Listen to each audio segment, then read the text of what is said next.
Diabetes क्या है? Diabetes एक ऐसी परिस्थिति है जिसमें शरीर में ग्लूकोज या शक्कर की मात्रा बढ़ी रहती है। चलिए समझते हैं चीनी हमारे शरीर में कहाँ से आता है तथा कहाँ जाता है। हमारे शरीर में चीनी खाने से आता है। खाने में स्टार्च या कार्बोहाइड्रेट पचने के बाद ग्लूकोज या शुगर में बदल जाता है। चीनी मुख्यतः हमारे खाने में सीरियल्स या अनाज जैसे रोटी, चावल, सूजी, चूड़ा इत्यादि से आता है। अनाज पचने के बाद लगभग 75% चीनी हमारे शरीर में देता है। उदाहरण के लिए अगर आप 100 ग्राम चावल या रोटी लेते हैं तो 75 ग्राम चीनी हमारे शरीर में आता है।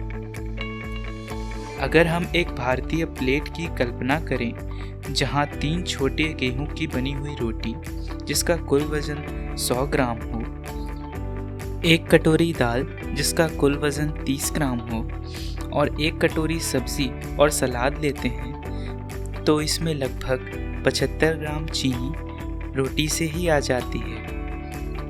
दाल से 15 ग्राम और सब्जी और सलाद से मात्र 5 या 10 ग्राम चीनी आता है। इस उदाहरण से हम यह समझ सकते हैं कि चीनी का मुख्य स्रोत अनाज है। प्रोसेस्ड फूड या प्रसंस्कृत खाद्य पदार्थ में भी चीनी की मात्रा बहुत ज़्यादा होती है।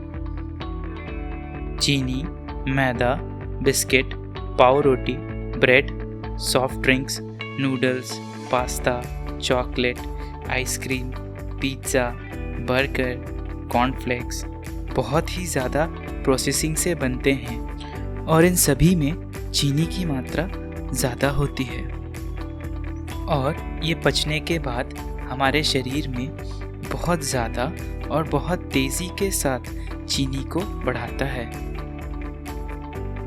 चलिए अब हम ये भी समझते हैं कि हमारे शरीर में चीनी का क्या काम है। चीनी हमारे शरीर का मुख्य ईंधन है। जब हम शारीरिक श्रम करते हैं या एक्सरसाइज करते हैं जैसे वॉकिंग, साइकिलिंग, स्विमिंग, तो ग्लूकोज हमारे मांसपेशियों में खर्च होती है। उदाहरण के लिए 1 घंटा टहलने पर हमारे मांसपेशी में लगभग 40 से 50 ग्राम चीनी ईंधन की तरह खर्च हो जाती है। हालांकि यह अलग अलग परिस्थितियों में ज़्यादा या कम भी हो सकती है। चीनी का ईंधन की तरह खर्च होना बिल्कुल ऐसा ही है जैसे गाड़ी के चलने पर डीजल या पेट्रोल का खर्च होना।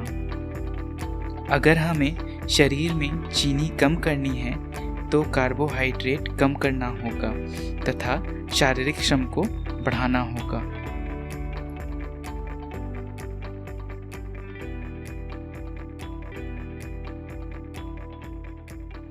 चलिए अब अपनी समझ को परखने के लिए आप इस सवाल का जवाब दें।